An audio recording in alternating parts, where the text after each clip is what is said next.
All of these R8 smart casters have something in common. They have been installed on one version or another of the Polk Smart Cart.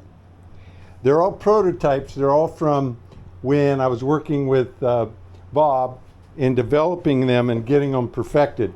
So none of these are usable, except that I did install them all, so I have a lot of experience in installing these casters. So today I am going to install one beginning to end. By the way, hang around to the end of this video. I've got a little Easter egg, something I'm working on that I'll share with you. Using the plans to build your Smart Cart 2, you've already got the holes drilled, the countersinks, everything is ready to go. And so you would think just bolting them on would be the thing to do. And I did that a few times, and I found out that they could get off a little bit. Take your bolt, nut, and washer, install the washer in either one, and your bolt, take your caster, and it goes in the bottom hole of the caster. When retracted, the wheel actually touches the surface. And go ahead and snug the bolt on, finger tight, or just get it on the threads. And then tighten that nut. Got that one bolt on and it's snug down good, but I can still rotate, with a little effort, I can rotate the caster. Then take a square and slide it in right next to the caster and just adjust it around until the caster is plumb. Then grab a couple of clamps. Put them right beside the caster, right up next to the housing, and clamp it down. And then I go ahead and do a second one just to trap it. So now the caster is bolted on at the height it needs to be and it's squared up. Next, take the screws that you're using to go in the two holes that we're not doing the bolt, which are the upper two holes, and go ahead and screw those in. Next, remove the clamp that kind of blocks your way for putting in the second bolt. This is where I make a slight adjustment. I could go ahead and see if it fits, but I found it's just quicker and easier to go ahead and take the same 1/4 inch bit that you used to drill the hole originally, put it in there, and you kind of feel it, and it just kind of cleans the wood up a little bit and makes sure it's lined up. Again, your bolt, your washer. So at this point, I have 3 points of contact. I have the first bolt that's tightened down, the two screws locking it in, as well as the clamp on one side keeping it tight. So no matter what this bolt wants to do, it isn't going to move the caster. It's going to tighten it down right where it is. Final step, I'm just going to make sure the other bolt is all the way tightened down. And that's it. Do that 4 times and your casters will be right where they need to be and ready to go to work.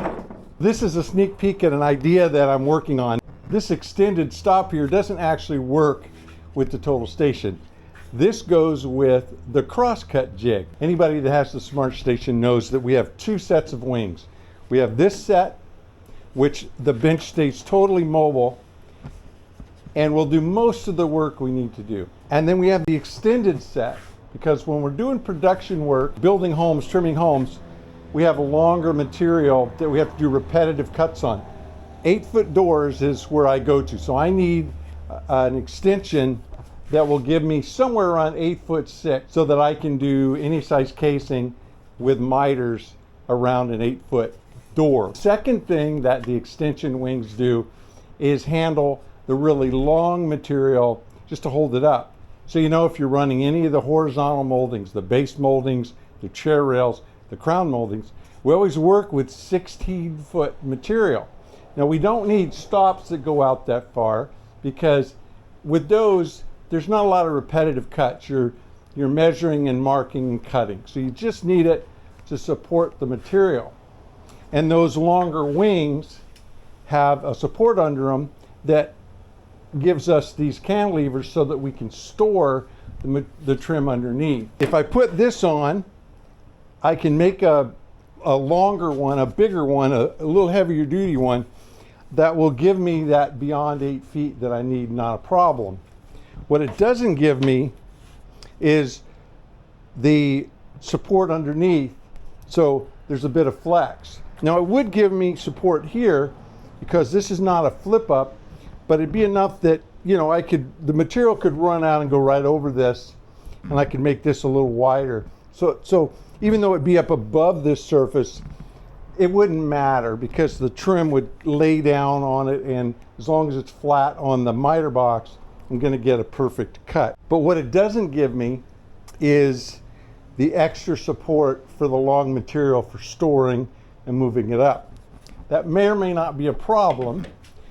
The material would kind of arch down, and that may be okay. But the other thing I've thought about is once I have this all set up and figured out, I could come up with a support that connected to the bottom of the shorter extension, went to the cart, and then with that angle, try to come up with a little bit of cantilever support to take care of that trim. Again, the idea is just percolating right now. May or may not need that, but what that would allow me to do is eliminate the longer set and the horses that go underneath. I would add the ones that went here, and it would allow the whole thing to be mobile even when I'm doing long stuff.